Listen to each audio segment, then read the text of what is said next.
లోపల ఉన్న ప్రాంతాన్ని అంతా కూడా మరి ఒక యూనిఫైడ్ కార్పొరేషన్ చేయాలా, ఒక నగరాన్ని పెద్ద నగరం చేయాలన్నటువంటి ఒక అంటే అవగాహన రాహిత్యంతో అనుభవ రాహిత్యంతో తీసుకునే నిర్ణయం ఏది ఉందో తీవ్రంగా మొదటి నుంచి బీఆర్ఎస్ పార్టీ వ్యతిరేకిస్తూనే ఉన్నది. ఈ ముఖ్యమంత్రి గారికి మొదటి నుండి కూడా పరిపాలన పట్ల అవగాహన లేదు, పరిపాలన అనుభవం లేదు, గతంలో ఎమ్మెల్యేగా పనిచేసిన నియోజకవర్గ ప్రజలతో సంబంధాలు లేవు,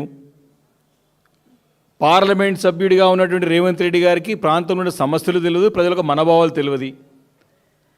తెలిసినదల్లా ఒకటే, మొదటి నుండి కూడా ఏ రకంగా దొడ్డిదారిన అధికారం చేజిక్కించుకోవాలా, ఆ తద్వారా అధికారంతో ఏ రకంగా డబ్బులు మూటలు కట్టుకోవాలా, ఇదొక్కటే దురాలోచన తప్ప ప్రజల మనోభావాలు, ప్రజల యొక్క అవసరాలు, భవిష్యత్ తరాల వారికి ఏం కావాలనేది ఎప్పుడు కూడా వీరికి ఆలోచన లేదు. ఎందుకంటే స్వతహాగా ప్రజలతో సంబంధాలు లేవు, ఇప్పుడు మంత్రిగా పనిచేసిన అనుభవం లేదు, ఎప్పుడు కూడా అధికారంలో ఉన్నప్పుడు కూడా మరి సత్సంబంధాలు ఉన్నటువంటి అధికార యంత్రాంగంతో కానీ ప్రభుత్వంతో కానీ పనిచేసేటువంటి దాఖలాలే లేవు. ఈరోజు అందుకే చెప్తా ఉన్నాం, ఈ రేవంత్ రెడ్డి గారి చేతిలో ఎట్లా అయిపోయిందంటే మేమందరి మా హైదరాబాద్ అంతా కూడా ఒక పిచ్చోని చేతిలో రాయలుగా అయిపోయినది. ఈ మాట బీఆర్ఎస్ పార్టీ శాసనసభ్యుడిగా కాదు, కాంగ్రెస్ పార్టీ చెందినటువంటి ప్రజాప్రతినిధులు కూడా బాహాటంగా ఓపెన్గా స్టేట్మెంట్ ఇచ్చిన సంగతి ఈ సందర్భం గుర్తు చేస్తూ ఉన్నాను.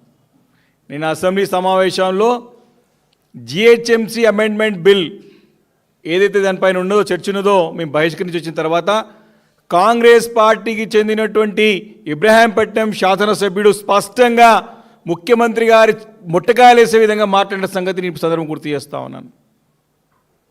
ముఖ్యమంత్రి గారు రేవంత్ రెడ్డి గారు చెప్పేదేమో ప్రజాపాలన, కానీ చేసేది మొత్తం అంతా కూడా నియంతృత్వ ధోరణితోని రాజరిక పాలనని కనపరిచే విధంగా తన యొక్క ఆలోచన విధానం, తన యొక్క పరిపాలన స్పష్టంగా కనపడుతూ ఉన్నది. వారికి అనుభవమే లేదు, ఈ నగరం పైన అవగాహన కూడా లేదు వారికి. వారు ఏ రకంగా ఈ గత కొన్ని రోజుల నుంచి నెల రోజుల్లోనే ఇదంతా కూడా అయోమయం, ఆగమాగం, ఈ హైదరాబాద్ నగరాన్ని మొత్తం కూడా కుక్కలు చింపిన విస్తరాగులుగా తయారు చేస్తున్నాడు రేవంత్ రెడ్డి. ఇంత ఘోరమైన పరిస్థితి అంటే కూడా ప్రజలందరూ అయోమయంలో ఉన్నారు. ఏం చేస్తుండే పిచ్చోడు, మాకు ఎక్కడ కలపాలా, మేము ఎక్కడ పోవాలి? ఇప్పుడే హైదరాబాద్ నగరం 2007లో డాక్టర్ వైఎస్ రాజశేఖర రెడ్డి గారు ఉన్నప్పుడు గ్రేట్ హైదరాబాద్ అయిన తర్వాత దీని గాడిలో పెట్టడానికి దాదాపు 10 సంవత్సరాలు పట్టింది. 2017 వరకు కూడా సెట్ కాలే గ్రేట్ హైదరాబాద్ నగరం. మేము వచ్చిన తర్వాత కేసీఆర్ గారి నాయకత్వంలో అప్పుడు కేటీఆర్ గారు పురపాలక శాఖ మంత్రిన తర్వాత సర్కిల్గా దీన్ని డివిజన్స్గా డివైడ్ చేసి అధికార యంత్రాంగం అప్రమత్తం చేసి తర్వాత గాడిలో పెట్టే సమయానికి ఈ యొక్క దరిద్రం వచ్చి మా హైదరాబాద్ నగరంలో పడ్డది. నెత్తి రాయిల్చుకొని ఎత్తి కొట్టుకుంటారు ప్రజలందరూ కూడా. ఇక్కడ పోయి ఎవరిని ఎక్కడ కలుపుతున్నాడో, ఎవరి వేసి ఎక్కడ చేస్తున్నాడో ఎవరు తెలియదు, ఎవరు సంప్రదింపులు లేవు ఇప్పటివరకు కూడా.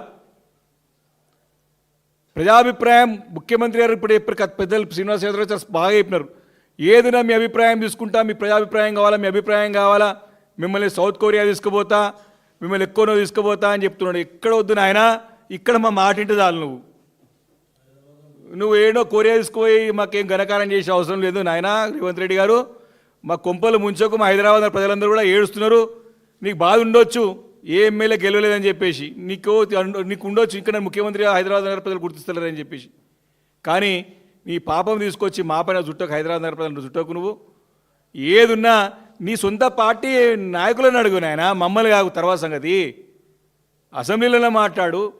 పోయి మా ఇంకో దరిద్రానికి పురపాలక శాఖ నీ దగ్గరనే పెట్టుకున్నావు, ఎవరికని ఇవ్వకపోతేవి.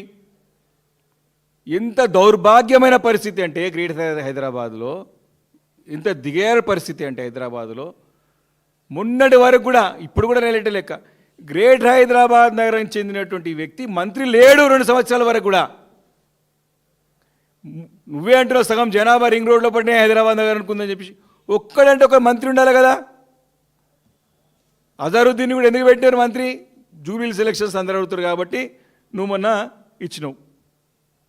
మీ మేయర్ని డిప్యూటీ మేయర్ని పిలుచుకొని మాట్లాడాలి కదా రేవంత్ రెడ్డి గారు. మీరు మీ కౌన్సిల్ ఓపెన్గా మీ కార్పొరేటర్లు, మీ మేయరు, మీ డిప్యూటీ మేయరు, మీ ప్రజాప్రతినిధులు, మీ ఎంపీలు, మీ ఎమ్మెల్సీలు నెత్తి కొట్టుకుంటారు అడుగుతుంటే నీతో ముంగట అంటలేరు, మాతో వచ్చి నెత్తి కొట్టుకుంటారు. ఏం చేయాలన్నా, ఏం చేయాలి, ఊక జూలియస్ ప్యాలెస్లో కూర్చుంటున్నాడు, కలవడు పాడలేదు.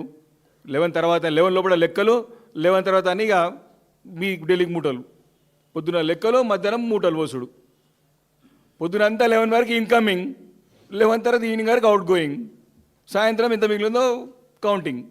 ఇది రేవంత్ రెడ్డి గారి పరిస్థితి ఈరోజు స్పష్టంగా కనపడుతున్నది. ఈరోజు చూసినట్టయితే నోటిఫికేషన్ 27 మున్సిపాలిటీలకు విలీనం చేస్తూ నోటిఫికేషన్ ఎప్పుడు ఇచ్చినాడు? 21 నవంబర్కి ఇచ్చినాడు, మెమో ఇచ్చినాడు గవర్నమెంట్ నుంచి కూడా. దీన్ని జిహెచ్ఎంసీకి పంపుతూ దీనిపై స్టడీ చేసి రిపోర్ట్ పంపించమని చెప్పి ప్రభుత్వం నుంచి మెమో వస్తే 21 నవంబర్ 2025 మొన్న వచ్చింది. అది బయటికి మెమో 2023కి వచ్చింది మా చేతికి. ఆ రోజే ఖండించినాం, ఇది తప్పు చేస్తున్నారు మీరు అని చెప్పి. 25న కౌన్సిల్ అయితే దాంట్లో చర్చనే జరగలేదు. నవంబర్ 21 తారీఖున నోటిఫికేషన్ వస్తే విలీనం చేస్తూ దీనిపైన స్టడీ చేసి సమగ్రంగా దీనిపైన మొత్తం కూడా స్టడీ చేసి రిపోర్ట్ సబ్మిట్ చేయమని చెప్పి జిహెచ్ఎంసీకి ఇస్తే దాని రిపోర్ట్ ఏమైందో పడలేదు. 3వ తారీఖు నోటిఫికేషన్ ఇచ్చేసిండు విలీనం చేస్తూ. మళ్ళీ డిసెంబర్ 8 తారీఖున డిలిమిటేషన్ 300 వార్డులు చేయాలని చెప్పేసి మళ్ళీ మేము జిహెచ్ఎంసీకి పంపిస్తే 9వ తారీఖున ప్రిలిమినరీ నోటిఫికేషన్. మొత్తం బగ్గుమన్నారు అన్ని పార్టీల నాయకులు. ఏం చేస్తున్నారో తెలియదు, ఖబర్ లేకుండా దొంగ చాటున నేను చెప్తున్నాడు, నాకు సీక్రెట్ ఎందుకు, మేము సీక్రెట్ పెట్టుకొని ఏం చేస్తాం, ఏదో ఓపెన్ చేసుకుంటాం. దొంగలాగా నువ్వు మరి చెన్నారెడ్డి మానవరుల అధికారులను పెట్టుకొని ఎందుకు చేసినావు? మరి ప్రజలకి ప్రజాప్రతి తెలియాలి కదా. గొడవ చేస్తే 15వ తారీఖు మీటింగ్ పెట్టిండు, అంత అయిన తర్వాత కౌన్సిల్ మీటింగ్. దాన్ని తీసుకుని ఒక్కటి పరిగణలో తీసుకోలేదు. డిసెంబర్ 20వ తారీఖున ఫైనల్ నోటిఫికేషన్ ఇచ్చేసిండు. నిన్న దొంగ చాటున బిల్లు పెట్టేసుకున్నాడు అసెంబ్లీలో, చర్చ లేదు. నిన్న ఎంఐఎం వాళ్ళు కూడా దీన్ని సెలెక్ట్ కమిటీకి పంపించమని చెప్పి అడ్వైజ్ ఇచ్చినారు, దానికంటే స్పందన లేదు. దీనిపైన పూర్తిగా తప్పకుండా దీనిపైన న్యాయ పోరాటం చేస్తాం. శ్రీధర్ బాబు గారు దీన్ని మేము ఆలోచన చేస్తాం, మీ అభిప్రాయం తీసుకుంటే 3 ఏళ్ళ 4 ఏళ్ళని ఎవడా నువ్వు 3-4 చేస్తానికి? ఆల్రెడీ హైదరాబాద్ ఉంది, మన సికింద్రాబాద్ ఉన్నది, చుట్టుపక్కల ఉన్నటువంటి శివారు ప్రాంతాల్లో 9-12 మున్సిపాలిటీస్ ఉన్నాయి. అరే కొన్ని గ్రామాలు ఉన్నాయి, గ్రామీణ వాతావరణం తీసుకొచ్చి కార్పొరేషన్ చేస్తా అంటాడినా ప్రజలని ఇబ్బంది. ప్రజలకి అందరూ కూడా ఇది ఒక శిక్ష, పెద్ద శిక్షణ అయిపోతుండే రేవంత్ రెడ్డి సర్కార్. పెద్ద ఎత్తున దీనిపైన పోరాటాలు ఉద్యమాలు తప్పవు. ఈ యొక్క గుణపాఠం రేవంత్ రెడ్డికి తప్పదు. పోలీస్ స్టేషన్ ఇది కూడా పోలీస్ కమిషనరేట్ కూడా కమిషనరేట్ చేస్తే పోలీస్ కమిషనరేట్ చేస్తా అంటాడు. అరే పోలీసు వాళ్ళు కూడా తెత్తి కొట్టుకుంటున్నారు, ఏమో ఈడక్కడ పిచ్చోడు దొరికింది సార్ మాకు అని చెప్పేసి. వాళ్ళు కూడా ఏమైనా తెలుసా మీకు అంటే క్యా కరు సాబ్ క్యా కుచ్కి కరే పూరే జూబ్లీస్ पैलेस में बैठ के पूरा कर रहे ఎవరు తెలియదు. ఒక ఐఏఎస్ ఆఫీసర్ని అడిగినాం, ఏందా ఇదంతా ఏం చేస్తున్నారు మీరు అంటే, సార్ ఏదున్నా సీఎం ఆఫీస్కి వెళ్ళి వస్తుంది సార్ అని చెప్తున్నాడు. ఆయన తెలిస్తేనే బాగుండు కదా. ఏం తెలియదు, కూర్చున్న కాడ ఆయనకి ఏం ఆలోచన చేస్తుండో, మరి దీంట్లో ఏం ఎక్స్పెక్ట్ చేస్తుండో, దీన్ని ఎట్ట దోచుకోవాలని చూస్తున్నాడు అర్థమవుతలేదు. కానీ ఆగమాగం చేస్తున్నాడు. గతంలో మేము కేసీఆర్ గారి నాయకత్వంలో తెలంగాణ రాష్ట్రంలో 33 జిల్లాలు చేసినాం. అనేక కార్పొరేషన్లు, అనేక మున్సిపాలిటీలు, అనేక పోలీస్ కమిషనరేట్లు, కొత్త పోలీస్ స్టేషన్లు, కొత్త మండలాలు అనేకం చేసినాం. కానీ ఎక్కడ కూడా ఇంత ఇబ్బంది లేకుండా ప్రజాప్రతినిధులని పరిగణలోకి తీసుకొని చక్కగా చేసి పరిపాలన సౌలభ్యం కోసానికి చేసినటువంటి కార్యక్రమాలు మంచి ఫలితాలు ఇచ్చినాయి. ఈరోజు ఇవన్నీ దుష్ఫలితాలు, ఇవన్నీ కూడా బూమరాంగ్ అవుతూ ఉన్నాయి. ముఖ్యమంత్రి గారు ఆలోచన చేయాలి, ఒంటెత్తి పోగొడలు మానుకోవాలి. నీ యొక్క రాజరిక పోగొడలకి చూస్తూ ఊరుకుంటానికి ప్రజలు అమాయకులు కాదు, నీకు అనుభవం లేదు, అట్లీస్ట్ అందరి అభిప్రాయం తీసుకొని ముందుకు పోవాలని చెప్పేసి కూడా నేను హెచ్చరిస్తూ, లేనట్టయితే తప్పకుండా ప్రజాక్షేత్రం గుణపడడం తప్పదని చెప్పేసి కూడా నేను ముఖ్యమంత్రి గారిని ప్రభుత్వాన్ని హెచ్చరిస్తా ఉన్నాను. Thank you.